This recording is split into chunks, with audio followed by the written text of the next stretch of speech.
નમસ્તે મિત્રો, છાસાધનનું રહસ્ય ભાગ 2। પહેલા ભાગની ઘટનાઓ પછી વર્ષો વીતી ગયા। મહારાજા વિક્રમદેવના વિજયનગરમાં સુખ, શાંતિ અને સમૃદ્ધિની સરવાણી વહેવા લાગી। રાજાએ સેના અને શસ્ત્રોની સાથે સાથે પ્રજા કલ્યાણ, શિક્ષણ, સ્વાસ્થ્ય પર પૂરતું ધ્યાન આપ્યું। હવે તેઓ અહંકારી નહીં પણ એક લોકપ્રિય અને ન્યાયપ્રિય પ્રજાપાલક રાજા તરીકે ઓળખાતા હતા। પરંતુ જીવનમાં પરીક્ષાઓ ક્યારેય પૂરી નથી થતી। વિજયનગરની પડોશમાં જ ચંદ્રપુર નામનું એક બીજું મોટું અને વિશાળ રાજ્ય હતું।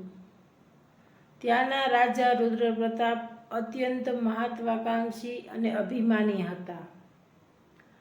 જ્યારે રુદ્રપ્રતાપે સાંભળ્યું કે મહારાજા વિક્રમદેવે હવે આક્રમણ યુદ્ધો કરવાનું છોડી દીધું છે અને પોતાની સંપત્તિ પ્રજાની સેવામાં ખર્ચી નાખી છે, ત્યારે રુદ્રપ્રતાપને ભ્રમ થયો કે વિક્રમદેવ હવે નબળા અને કાયર બની ગયા છે। અભિમાનમાં આંધળા બનેલા રાજા રુદ્રપ્રતાપે વિજયનગર પર આક્રમણ કરવાની ઘોષણા કરી દીધી અને પોતાની વિશાળ સેના સાથે વિજયનગરની સીમા પર આવી પહોંચ્યા। તેમણે વિક્રમદેવને સંદેશો મોકલ્યો, કાં તો અમારું આધિપત્ય સ્વીકારી લો અને અડધું રાજ્ય સોંપી દો અથવા યુદ્ધ માટે તૈયાર થઈ જાઓ। આ સમાચાર સાંભળીને વિજયનગરના સેનાપતિઓ અને મંત્રીઓ ક્રોધે ભરાયા। તેમણે કહ્યું, મહારાજ, આ આપણા રાજ્યનું ખુલ્લું અપમાન છે। આપણે આપણી વિશાળ સેના સાથે દુશ્મન પર હુમલો કરી દેવો જોઈએ અને તેમને ધૂળ ચટાડી દેવી જોઈએ। પરંતુ મહારાજા વિક્રમદેવે એકદમ શાંત રહ્યા। તેમણે અગાઉની જેમ ક્રોધ કે અહંકારનો આશરો ન લીધો। તેમને પહેલા સંતની વાત યાદ આવી, રાજા હોવું એ પાપ નથી, પણ પોતાના પદનો ઉપયોગ અહંકાર માટે નહીં પણ ન્યાય અને રક્ષણ માટે કરવો જોઈએ। વિક્રમદેવે સેનાપતિઓને શાંત કર્યા અને કહ્યું, યુદ્ધ એ કોઈ પણ સમસ્યાનો અંતિમ ઉપાય છે જેનાથી માત્ર નિર્દોષ લોકોનું લોહી વહે છે। હું મારા અહંકાર માટે નહીં પણ મારી પ્રજાની શાંતિ અને રક્ષણ માટે યોગ્ય નિર્ણય લઈશ। તે જ સાંજે મહારાજા વિક્રમદેવે એકલા જ પેલા વડના વૃક્ષ નીચે રહેતા સંતના આશ્રમે પહોંચ્યા। તેમણે સંતને નમીને સમગ્ર પરિસ્થિતિ જણાવી અને પૂછ્યું, મહાત્મા, મેં અહંકાર છોડી દીધો છે અને પ્રજાની સેવામાં મન પરોવ્યું છે, તો પછી આજે આ સંકટ કેમ આવ્યું? શું નમ્રતાનો અર્થ નબળાઈ છે? સંતે સ્મિત કર્યું અને પ્રેમથી કહ્યું, બેટા, નમ્રતા એ નબળાઈ નથી પણ સજ્જનોનું સર્વોચ્ચ આભૂષણ છે। અહંકાર વિનાની નમ્રતા એ જ સાચી શક્તિ છે। રાજા રુદ્રપ્રતાપ પોતાની શક્તિના મદમાં અંધ છે અને તેને લાગે છે કે તું ડરી ગયો છે।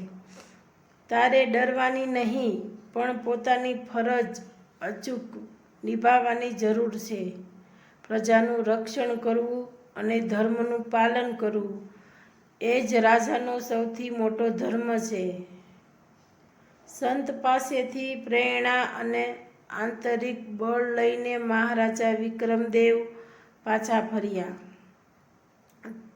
તેમણે રક્તપાત ટાળવા માટે એક અંતિમ પ્રયાસ કર્યા। તેમણે રાજા રુદ્રપ્રતાપ પર અચાનક હુમલો કરવાને બદલે તેમને એક શાંતિનો સંદેશ મોકલાવ્યો, હે મિત્ર, હિંસા અને રક્તપાતથી ક્યારેય કોઈનું ભલું નથી થયું. આવો આપણે યુદ્ધના મેદાનમાં લોહી વહેવાડવાને બદલે બેસીને ચર્ચા કરીએ અને પ્રજાનું હિત વિચારીએ. પરંતુ અભિમાની રુદ્રપ્રતાપે આ શાંતિના પ્રસ્તાવને ઠુકરાવી દીધો અને અહંકારમાં બોલ્યા, આ તો વિક્રમદેવની ડરપોકતા છે. હવે માત્ર તલવારો જ બોલશે. બીજી સવારે યુદ્ધનું રણશીંગું ફૂંકાયું. રુદ્રપ્રતાપ પોતાની સેના સાથે આગળ વધ્યો. પરંતુ આશ્ચર્યની વાત એ હતી કે વિજયનગરના સૈનિકો માત્ર શસ્ત્રોથી લડી રહ્યા નહોતા, પણ તેમની આંખોમાં અપાર સાહસ, આત્મવિશ્વાસ અને પોતાની માટી પ્રત્યેનો પ્રેમ હતો. આખી પ્રજા પોતાના રાજાની પાછળ અડગ ઊભી રહી હતી. રણભૂમિમાં જ્યારે મહારાજા વિક્રમદેવે સાદી વેશભૂષા પરંતુ અડગ મનોબળ સાથે મેદાનમાં આવ્યા, ત્યારે તેમનું તેજ જોઈને દુશ્મન સેના પણ આશ્ચર્યચકિત થઈ ગઈ. વિક્રમદેવે પોતાની અદ્ભુત રણનીતિ અને શાંત ચિત્તથી એવું નેતૃત્વ બતાવ્યું કે થોડા સમયમાં રુદ્રપ્રતાપની સેના ચારે બાજુથી ઘેરાઈ ગઈ.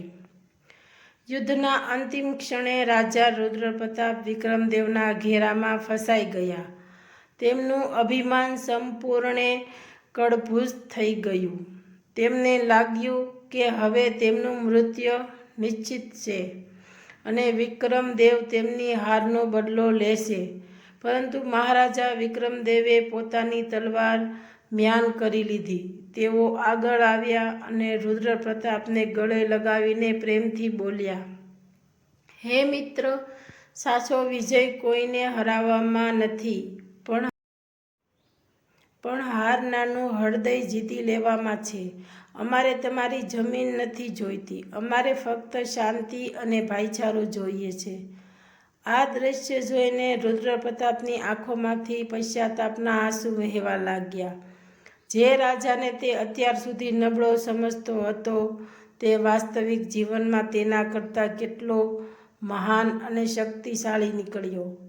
રુદ્રપ્રતાપે પોતાના શસ્ત્રો નીચે મૂકી દીધા અને વિક્રમદેવના ચરણોમાં ઝૂકીને ક્ષમા માંગી. તે દિવસથી બંને રાજ્યો વચ્ચે કાયમી મિત્રતા થઈ ગઈ અને આખો પ્રદેશ શાંતિ અને સુખથી મહેકી ઉઠ્યો.